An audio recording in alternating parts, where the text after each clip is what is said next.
માં મેલડી કહે છે કે તું સત્યના માર્ગે ચાલજે, બાકી તારા માથે આફત આવશે તો એને હું મારા માથે લઈ લઈશ.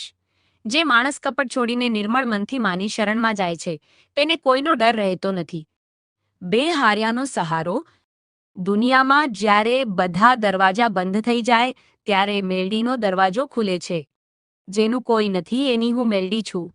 તું એક ડગલું મારી તરફ ભરીશ તો હું તારા તરફ 100 ડગલા ભરીને આવીશ. માં મેલડી ન્યાય કરનારી દેવી છે.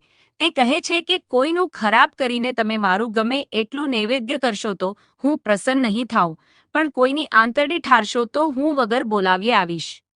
મેલડી મારી માવતર છે, મારે ચિંતા કરવાની શું જરૂર છે? જેના માથે માનો હાથ હોય એને આખી દુનિયા નમે છે. સમય ગમે તેવો હોય, મા પર વિશ્વાસ રાખશો તો તે વિપરીત પરિસ્થિતિને પણ ફેરવી નાખશે. તેટલી સિદ્ધિ મળે પણ માના ચરણ